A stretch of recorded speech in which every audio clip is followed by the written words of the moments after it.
और उदास मुखमंडल देख करके महात्मा ने पूछा, राजन तुम उदास क्यों हो? राजा ने अपनी व्यथा कथा बताई, मेरी कोई संतान नहीं है।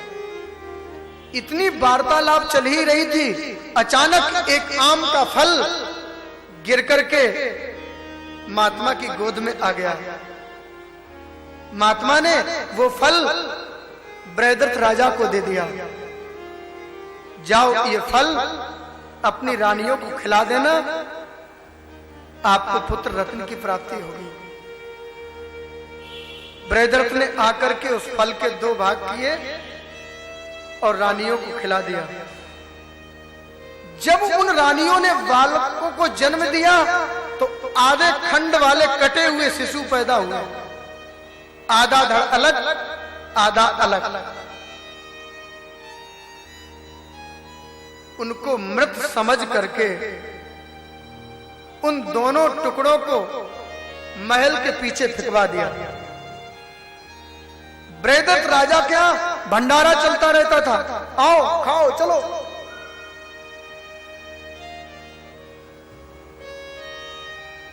जरा नाम की राक्षसी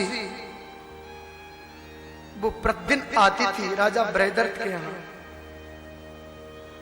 जो भोजन का उच्छिष्ट होता था उसे पाकर के चली जाती थी। ब्रहदर्थ राजा ने उसका कभी अपमान नहीं किया। एक दिन वो महल के पीछे उच्छिष्ट को खा रही थी, शिशु खंड 2 देखे, मांस खाने की प्रवृत्ति उसकी प्रबल हुई। तत्काल उसने विचार किया, ये शिशु निश्चित रूप से ये दोनों खंड ये राजा के भवन से ही गिराए गए हैं। बाद में खाने का विचार करके उसने दोनों खंडों को एक जगह किया तो वो जुड़ गए और जुड़ते ही वो बालक सजीव हो गया। मुख में उंगली डाल करके रुदन करने लगा। जरा राक्षसी समझ गई ये राजा का ही बालक है। राजा ने मेरा कभी अहित नहीं किया, लाओ मैं राजा को ये पुत्र समर्पित कर दूं, ये मेरा बड़ा सौभाग्य होगा। उस जरा नाम की राक्षसी सुंदर वेश बना करके राजा के दरबार में उपस्थित हुई। राजा ने कहा, को भगवान तुम कौन हो? उसने कहा, मैं जरा नाम की राक्षसी हूं और जो खंड आपने भवन के पीछे फेंकवाया, जिन्हें मृत समझ करके मेरे मिलाने से वो जीवित हो गए हैं, ये बालक आपका ही, आप इसे स्वीकार करो। आपने अनजान में भी मेरा कभी अपमान नहीं किया। आज मैं आपको पुत्रवान बना करके ये मैं सौभाग्य प्राप्त करना चाहती हूं। राजा प्रसन्न हो गए, बालक को स्वीकार किया। जरा नाम की राक्षसी के द्वारा संधि होने के कारण राजा ब्रहदर्थ ने उस पुत्र का नाम जरासंध रखा। इसने शिव की तपस्या की, इसे वरदान प्राप्त हुआ, युद्ध में कभी परास्त नहीं होगा, देव दानव इसे कोई हरा नहीं सकते। भगवान कृष्ण ने वृतांत बताया, प्रभु तो इसे कैसे परास्त किया जाएगा? बोले चिंता ना करो। बोलो जय श्री कृष्ण। अर्जुन बोले, जब वासुदेव कृष्ण मेरे साथ हैं तो संसार का कोई भी कार्य हमारे लिए असंभव नहीं है। हम तो एक निमित्त मात्र हैं, करने वाला तो यही है परमात्मा। भीम और अर्जुन, वासुदेव कृष्ण, ये तीनों चल पड़े जरासंध के नगर की ओर। दोपहर का समय था, भोजन वेला चल रही थी। हाँ, ये तीनों वीर आए। इन्होंने दिन के 12 बजे मेन गेट से नगर में प्रवेश नहीं किया, नगर की प्राचीर तोड़ करके प्रवेश किया। क्यों जी, ये तो उल्टा काम है। दरवाजे से न आना, प्राचीर तोड़ करके प्रवेश करना, ये वीरों के चिन्ह है। बोलो जय श्री कृष्ण। लेकिन वीरता है किस लिए? क्या समाज की सेवा के लिए? वास्तविक वही वीरता है जिससे राष्ट्र की, समाज की सेवा की जाए। बोलो जय श्री कृष्ण। वरना वो वीरता नहीं, उसे तो कायरता कहते हैं। यहां तो इनका प्रयोजन दूसरा है। उनको मृत्यु से बचाना है जो राजा कैद में पड़े हैं। सुखदेव जी कहते राजन, 12 बजे प्रवेश किया, जरासंध को पता चल गया। इन्होंने सुंदर ब्राह्मण का वेश बनाया। ये जो ब्राह्मण साधु का वेश है ना, हाँ, इसे नकली लोग भी धारण कर लेते हैं। बोलो जय श्री कृष्ण।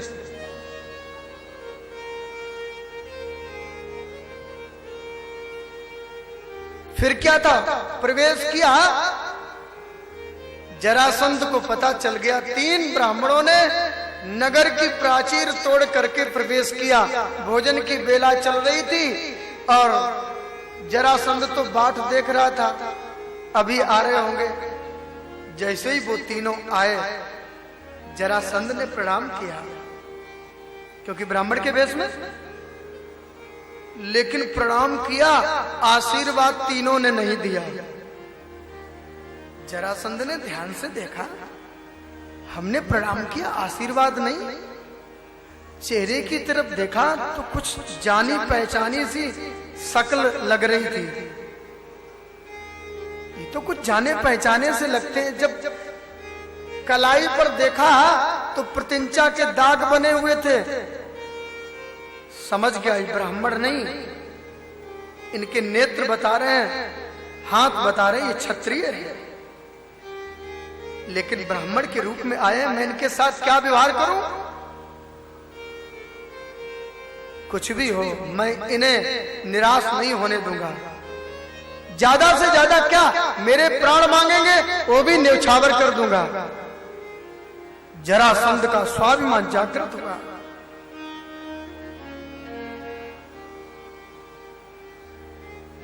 आइए भोजन करिए। भगवान कृष्ण बोले, मैं भोजन करने नहीं आया हूं। काहे के लिए आया हूं?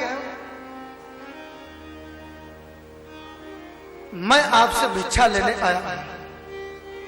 3 बार वचन ले लिया। बोलो जय श्री कृष्ण। कौन सी भिक्षा? युद्ध की भिक्षा लेने आया हूं। जरासंध समझ गया, वास्तविक ये क्षत्रिय है, लेकिन वचन दे दिया।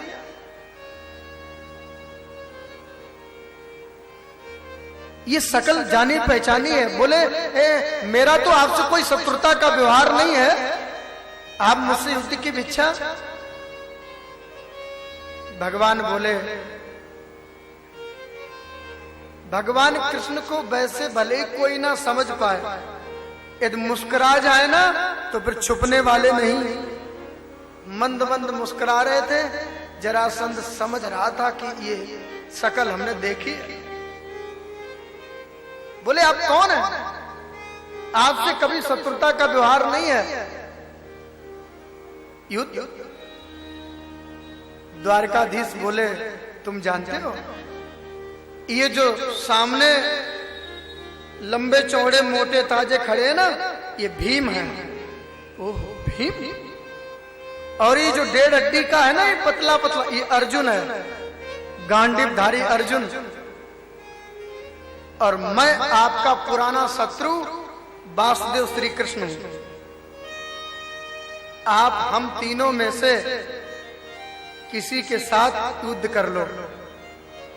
मैं आपसे द्वंद्व युद्ध की भिक्षा मांगने आया हूं।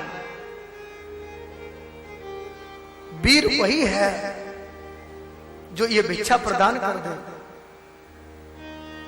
आप मना नहीं करेंगे, हम जानते हैं आप तो परम वीर हो।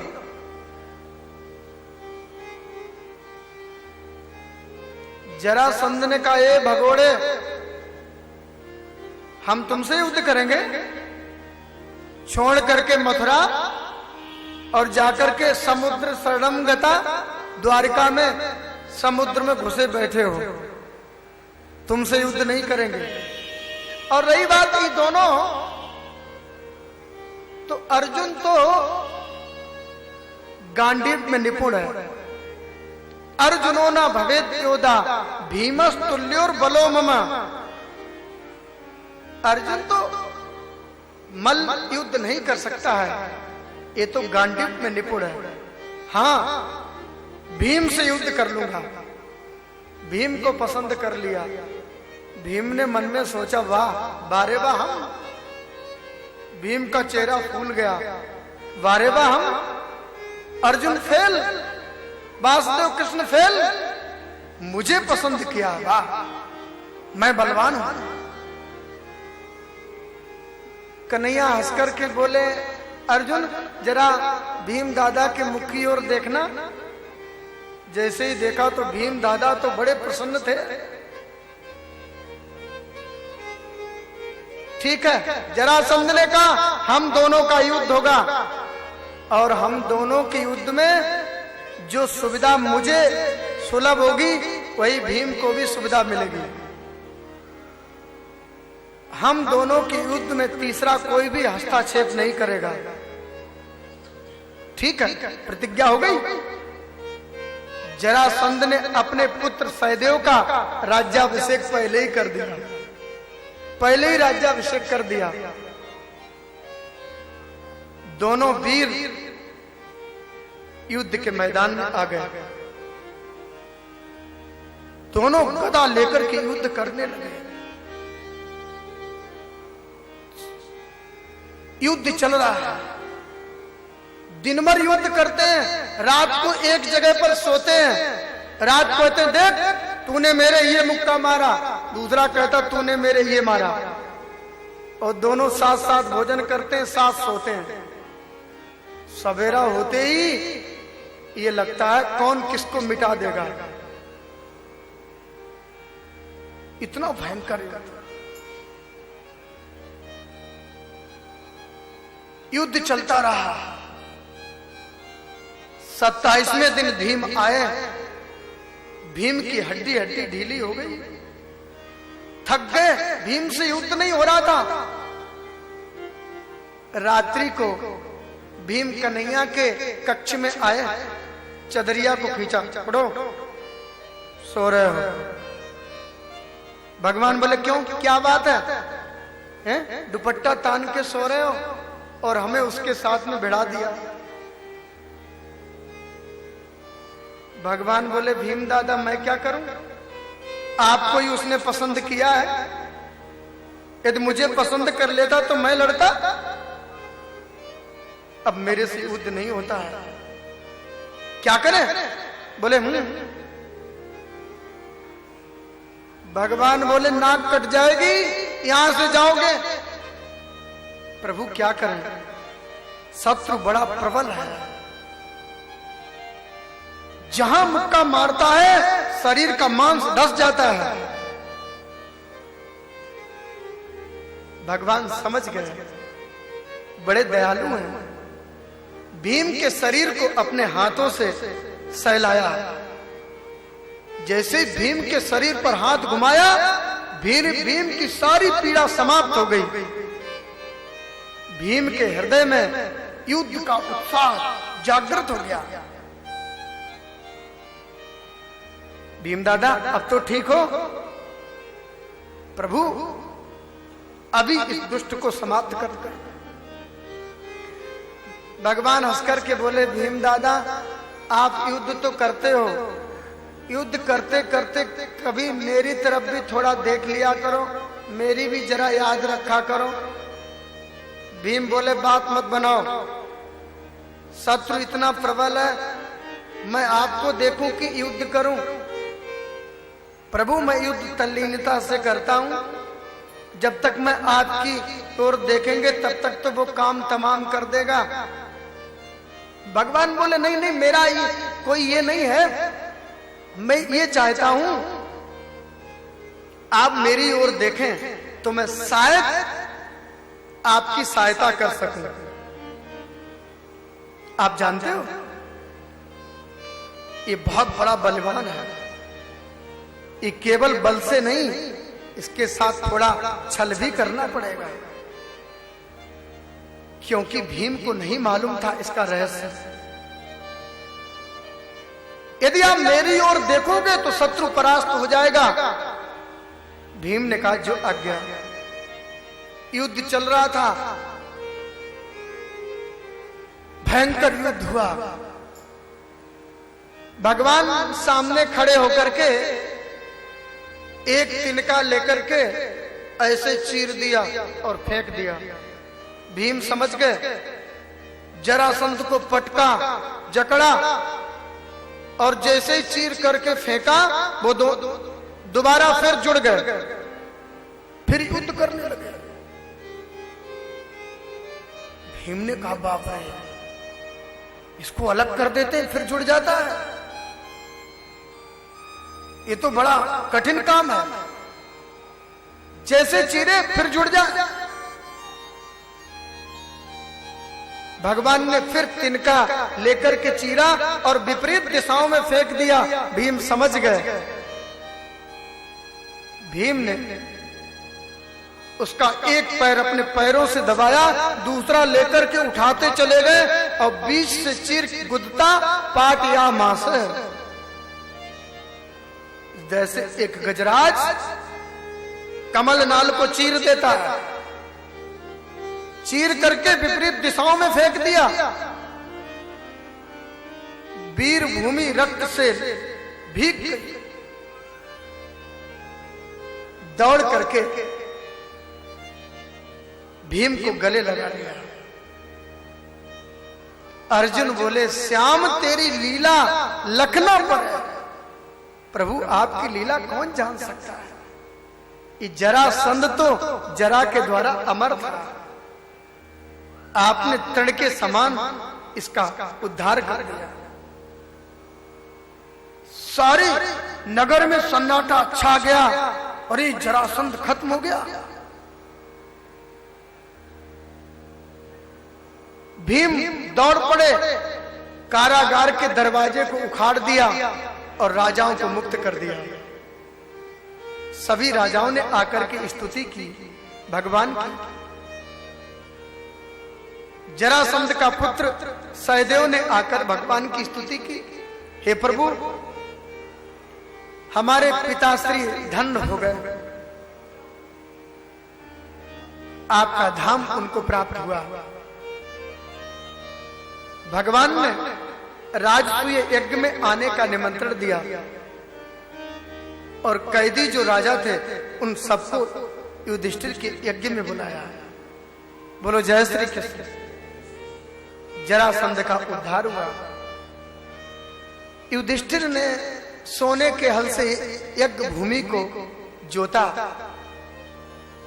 यज्ञ प्रारंभ हुआ। ये यज्ञ क्या है? सामने जो है वो प्रत्यक्ष ब्रह्म है और उसकी उपासना ही यज्ञ है। हमारी इतनी सूक्ष्म दृष्टि हो जाए कि बस जहां पर भी हम देखें वो परमात्मा ही नजर आए। ये यज्ञ की महिमा है।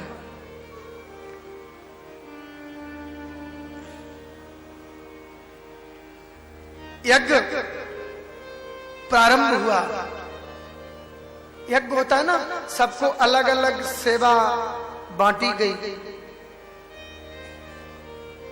जैसे आप लोग कथा करवा रहे हैं तो सभी लोगों की अलग अलग सेवा है। बोलो जय श्री कृष्ण। हाँ, पूरा परिवार मिलकर के, सिंगल परिवार। बोलो जय श्री कृष्ण। हाँ, अलग अलग यज्ञ में सेवा बांटी जाती है, ऐसे ही युधिष्ठिर यज्ञ कर रहे थे, सबको सेवा बांटी गई।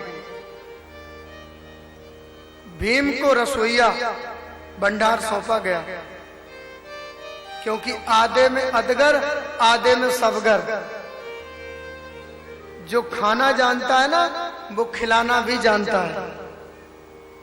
अब कोई डायबिटीज का मरीज हो, उसको लड्डू परोसने के लिए कह दो तो क्या जाने वो खिलाना।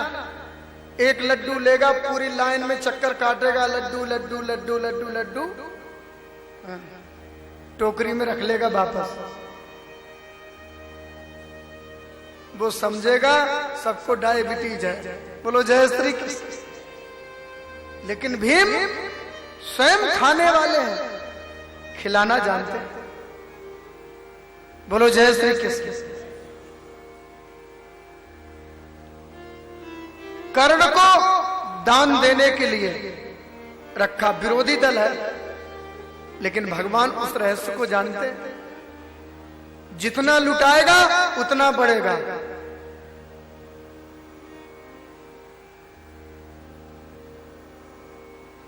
दुर्योधन को जो राशि आ रही थी यज्ञ की, उसे संभालने के लिए कैशियर बनाया।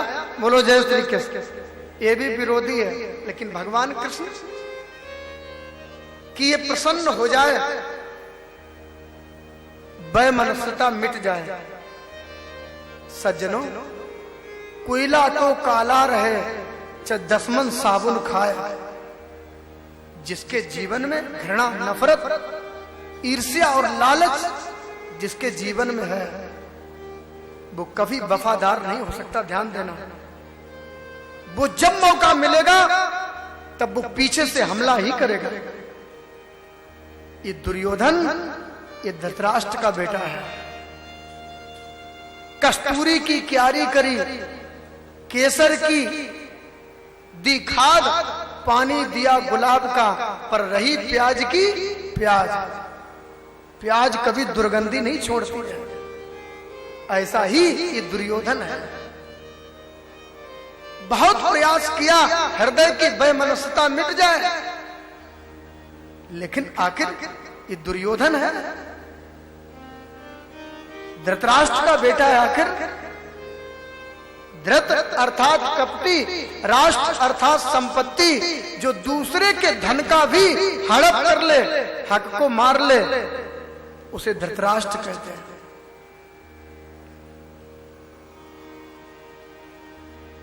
जो धन राशि आ रही थी, कैशियर बनाया दुर्योधन को। हृदय बदल जाए, नहीं बदला।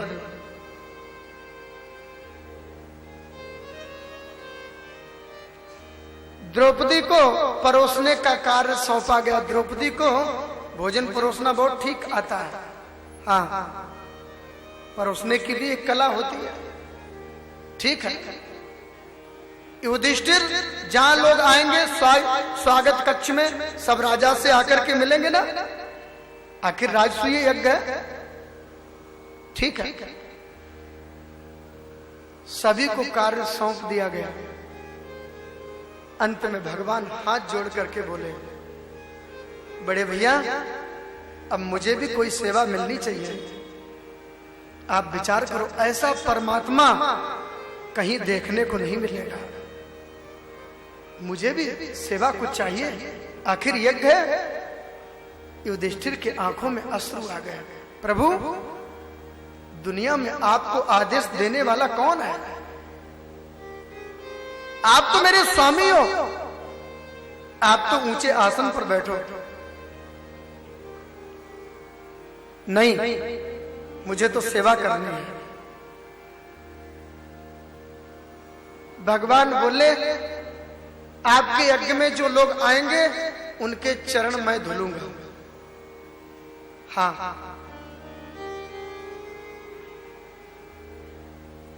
और जो भोजन करेंगे उनकी पत्तल मैं उठाऊंगा। ये सेवा स्वयं द्वारकाधीश ने ली। कितना दयालु परमात्मा। ऊंचे आसन पर बैठने से कोई ऊंचा नहीं होता है। वास्तविक बड़ा कौन? जो हृदय से सरल है, जिसके जीवन में कोई अभिमान नहीं है,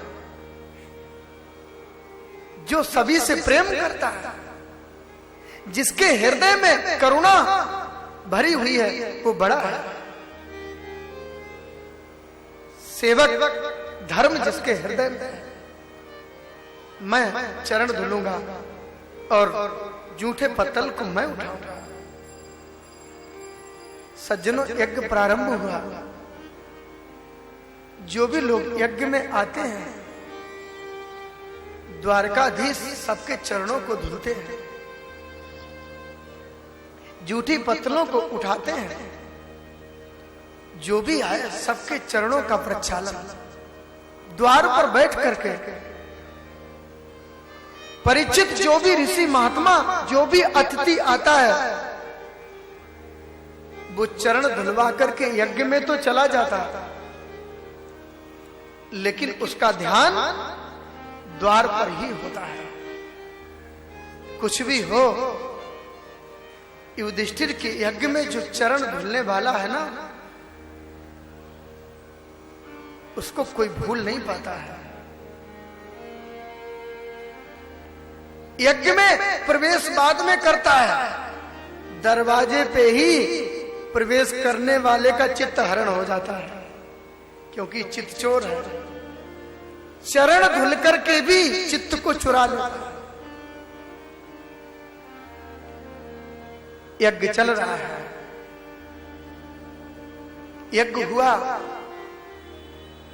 जब बात आई कि यज्ञ में प्रथम पूजन किसका होना चाहिए, इसका होना चाहिए, इसका होना चाहिए, अंत में ऋषियों ने कहा युधिष्ठिर के यज्ञ में प्रथम पूजा का अधिकारी मोर मुकुटधारी है, जो दरवाजे पर बैठ करके सबके चरण धुल रहा है, वही प्रथम पूजा का अधिकारी है। बात आई तो पांडवों का हृदय गदगद हो गया। पांडवों के तो द्वारकाधीश श्री कृष्ण जीवन धन है। दौड़ करके गए, द्वारकाधीश को लेकर के आए और ऊंचे आसन पर बिठा दिया। ये वास्तविक बड़े हैं। चरण धुल रहे थे, चेहरे पर मुस्कुराहट, और ऊंचे आसन पर बैठ गए, तब भी कोई फर्क नहीं।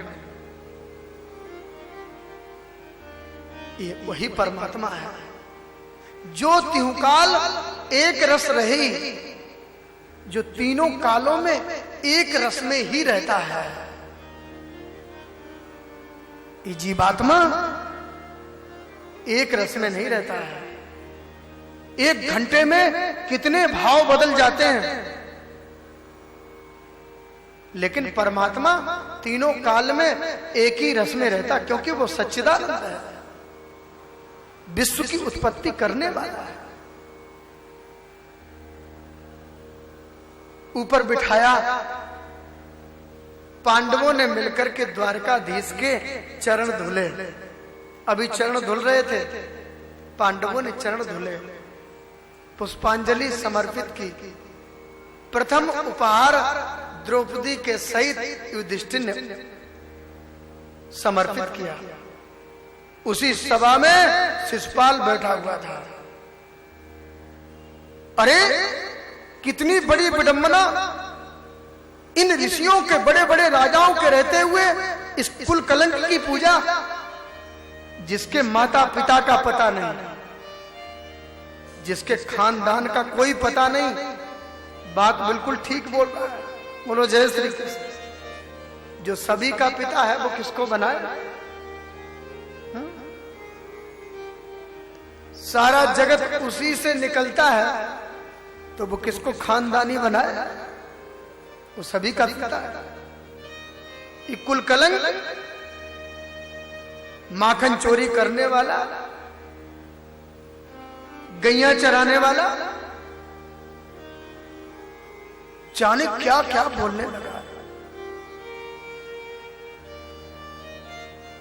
गिन गिन के गालियां देता जा रहा। पांडव खड़े हो गए, अभी देखता हूं इसे। भगवान ने कहा शांत बैठो। बोलो जय श्री कृष्ण। ये शिशुपाल है ना, श्री कृष्ण की बुआ सर्वा का पुत्र था। जब इसका जन्म हुआ था ना, तो गधे के स्वर में रोता था। हाँ,